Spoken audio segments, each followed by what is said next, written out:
जैन साथियों, आज हम साइंस के महत्वपूर्ण प्रश्न बताएंगे जो आगामी परीक्षाओं के लिए बहुत महत्वपूर्ण है। ठीक है दोस्तों, देखिए पहला क्वेश्चन है, आनन कंकाल कितनी हड्डियों को बना होता है। आनन कंकाल कितनी हड्डियों को बना होता है दोस्तों? 14 हड्डियों को बना होता है। ध्यान रखिए, आनन कंकाल कितनी हड्डियों को बना होता है? 14 पूछा जाता है अक्सर। अगला है, फिबुला हड्डी कहाँ स्थित होती है? तो फिबुला हड्डी दोस्तों टांगों में पाई जाती है। ध्यान रखना, फिबुला हड्डी कहाँ पाई जाती है? टांग में। फिबुला हड्डी कहाँ पाई जाती है? टांग में। ठीक है। अगला है, टार्सल अस्थियां शरीर के किस भाग में स्थित होती हैं? तो ध्यान रखिए दोस्तों, टार्सल अस्थियां शरीर के किस भाग में स्थित होती हैं? तो ये पैर में पाई जाती हैं। ठीक है, पैर में। टार्सल अस्थियां शरीर के किस भाग में पाई जाती हैं? पैर में। ठीक है। पटेला क्या है? तो पटेला क्या है? तो पटेला पैर में पाई जाने में एक अस्थि हड्डी होती है। ध्यान रखना, पटेला क्या है? पैर में पाई जाने वाली एक अस्थि होती है पटेला। ठीक है दोस्तों, पटेला अक्सर पूछा जाता है, तो याद रखिए पैर में पाई जाने वाली एक अस्थि होती है। ठीक। अगला है साथियों, मनुष्य के खोपड़े में कितनी अस्थियां होती हैं? तो मनुष्य की जो खोपड़ी में दोस्तों 29 अस्थियां पाई जाती हैं, यानी कि 29 हड्डियां पाई जाती हैं। अस्थियां का मतलब होता है हड्डियां।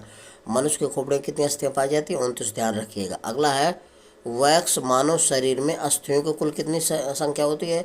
तो वैक्स मानव शरीर में अस्थियों की कुल संख्या कितनी होती है? हड्डियों को 206 होती है। ध्यान रखना दोस्तों, वैक्स मानव शरीर में अस्थियों की संख्या कितनी होती है? 206। मानव शरीर के सबसे मजबूत पेशी कौन सी होती है? तो जबड़ों की होती है। मानव शरीर की सबसे मजबूत पेशी कौन सी होती है? जबड़ों में पाई जाती है। ध्यान रखना, जबड़े होते हैं दांतों में, जो एनिमल पाया जाता है सबसे कठोर होता है, मजबूत होता है। तो मानव शरीर की सबसे मजबूत पेशी कौन सी होती है? जबड़ों की होती है। एस विकल्प से हो जाएगा। अगला है, मनुष्य की एक्सेस कशेरुका एटलस कशेरुका से किस प्रकार भिन्न है?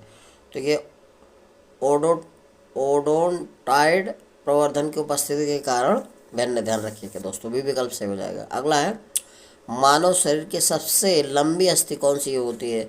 तो फीमर हड्डी होती है। ध्यान रखना, मानव शरीर की सबसे लंबी अस्थि कौन सी होती है? फीमर होती है। ये जांग में पाई जाती है दोस्तों। ठीक है, सी विकल्प से हो जाए। तो मानव शरीर की सबसे लंबी अस्थि कौन सी होती है? हड्डी, ये जांग फीमर हड्डी हो क्या होती है? फीमर हड्डी होती है। ठीक है, और ये जांग में पाई जाती है दोस्तों। ठीक है। अगला है साथियों, एल्कोहल के निरावेशन के लिए निम्नलिखित में मानव अंगों में कौन सा उत्तरदायी होती है?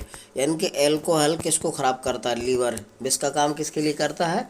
तो लीवर के लिए करता है, यकृत के लिए। तो दोस्तों पहला विकल्प से ध्यान रखना, एल्कोहल जो है शरीर के सबसे ज़्यादा यकृत लीवर को नुकसान करता है।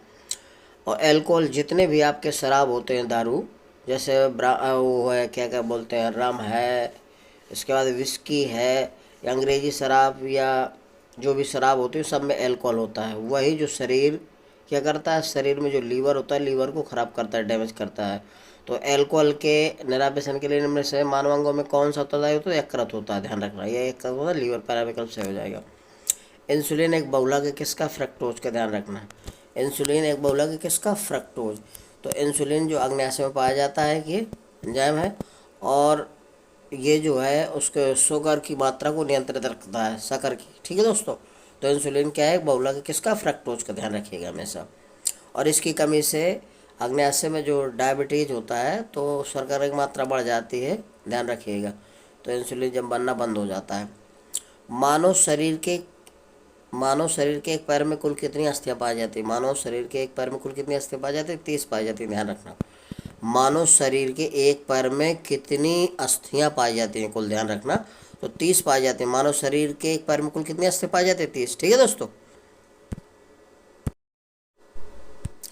अगला है, निम्नलिखित धातु युग्मों में से एक में क्रमशः सबसे भारी तथा सबसे हल्की धातु कौन सी है? कह रहा है निम्नलिखित युग्मों से क्रमशः सबसे हल्की और धातु में सबसे भारी कौन सी है? तो लिथियम दोस्तों सबसे हल्की होती है, और ऑसियम सबसे भारी होता है। यानी कि लिथियम सबसे हल्की और सबसे भारी कौन होता है? ओशियम होता है। यानी कि बी विकल्प से हो जाएगा। ध्यान रखिएगा, सबसे हल्की धातु लिथियम और सबसे भारी ओशियम होती है। ध्यान रखना, निम्नलिखित में से कौन सी इलेक्ट्रॉनिक संरूपण धातु तत्वों के लिए होती है? तो दोस्तों ये होती है 2 8 8 8 2, ये कैल्शियम का है। ठीक है दोस्तों, 2 8 10 2 18 2 20, तो कैल्शियम ये संरूपण धातु के लिए होती है, ध्यान रखना। चौथा हो जाएगा। अगला है वह धातु जो सरलता से ऑक्सीकृत हो जाती है। तो सरलता से ऑक्सीकृत होने वाली दोस्तों क्या है, ये एल्युमिनियम है। कॉपर नहीं होता सरलता से, जी चांदी नहीं होता, और प्लेटिनम नहीं होता। तो सरलता से जो ऑक्सीकृत हो जाती है वो एल्युमिनियम। ठीक है दोस्तों। अगला मोती मुख्य रूप से बना होता है। तो मोती दोस्तों बना होता है कैल्शियम कार्बोनेट का, ध्यान रखना, CaCO3 का। मोती मुख्य रूप से किसका बना होता है, कैल्शियम कार्बोनेट का, CaCO3 इसका सूत्र होता है, CaOCO3। ठीक है दोस्तों। अगला है निम्नलिखित में कौन कठोरतम धातु है। तो अब कठोरतम धातु क्या है इसमें दोस्तों, प्लेटिनियम है, क्योंकि सोना सॉफ्ट मुलायम होता है, तन लोहा और टंगस्टन। तो प्लेटिनियम ज़्यादा कठोर धातु होती है इन सब चारों में, ध्यान रखना। अगला है निम्नलिखित में सबसे भारी धातु कौन सी है। तो यूरेनियम सबसे भारी धातु होती है, ध्यान रखना। ठीक है, इन चारों में से यूरेनियम सबसे भारी है। निम्नलिखित में सबसे भारी धातु कौन सी, यूरेनियम। निम्नलिखित में से कौन सा पदार्थ है कठोर, बहुत कठोर है और बहुत तन्य है। तो दोस्तों ये ध्यान रखिएगा, नाइक्रोम जो होता है सबसे कठोर और बहुत तन्य धातु, ध्यान रखना। कौन सा एक पदार्थ बहुत कठोर और बहुत तन्य है, तो नाइक्रोम। ठीक है दोस्तों। अगला है ध्वनि का वेग अधिकतम होता है। तो दोस्तों ध्वनि का वेग ठोस में अधिकतम होता है, ध्यान रखना। ध्वनि का वेग किस में अधिक होता है, ठोस में। ठोस क्या है इसमें, वायु तो ठोस है नहीं, द्रव भी नहीं है वो, तो धातु ठोस है। धातु में ध्वनि का वेग अधिकतम होता है, ध्यान रखना। ठीक है दोस्तों। तो ध्वनि का वेग अधिकतम किस में होता है, ठोस में। अगर ठोस द्रव गैस पूछा जाए तो ठोस में, तो ठोस इसमें धातु है। ध्वनि का वेग अधिकतम क्या होता है, धातु में। अगला लगभग 20 सेल्सियस के तापक्रम पर किस माध्यम में ध्वनि की गति अधिकतम रहेगी। तो दोस्तों ध्वनि की गति अधिकतम किस में रहेगी, लोहे में, क्योंकि धातु जो होती है ठोस उसमें रहता है ध्वनि के। ठीक है दोस्तों, तो लोहा में हो जाएगी अधिकतम। अगला निम्नलिखित कथनों पर विचार कीजिए।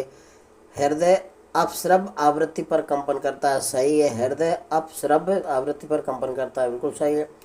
ध्वनि की गति गैस में द्रव ठोस की तुलना में अधिक होती है, रॉन्ग है, ठोस में अधिक होती है। अगला है मैक संख्या ध्वनि की गति वर्णित करने के प्रयोग में होतलाते हैं। ठीक है, तो मैक संख्या के ध्वनि की वेग नापा जाता है, मैक संख्या ध्वनि की गति। ठीक है, मैक संख्या का प्रयोग किया जाता है, सही है। इसके बाद है परस्रव्य ध्वनि की आवृत्ति 20,000 हर्ट्ज से अधिक होती है, ये भी सही है। परस्रव्य ध्वनि की आवृत्ति कितनी होती है, 20,000 हर्ट्ज से अधिक होती है दोस्तों। तो कौन सा, पहला तीसरा चौथा, यानी कि सी विकल्प सही हो जाएगा। पहला और तीसरा और चौथा सही है, बाकी गलत है। ठीक है दोस्तों, तो सी विकल्प सही हो जाएगा। अगला है साथियों, ध्वनि तरंगे हैं। तो ध्वनि तरंगे कैसी होती है, लंबवत होती हैं। पहला विकल्प से ध्यान रखना, ध्वनि तरंगे कैसी होती है, लंबवत। अगला है वह उपकरण जो ध्वनि तरंगों की पहचान तथा ऋजुरेखन के लिए प्रयुक्त होता है, क्या कहलाता है, तो सोनार कहलाता है, ध्यान रखना दोस्तों। वह उपकरण जो ध्वनि तरंगों की पहचान तथा ऋजुरेखन के लिए प्रयुक्त होता है कहलाता है सोनार। अगला है MRI मशीन में निम्न में से किसका प्रयोग किया जाता है।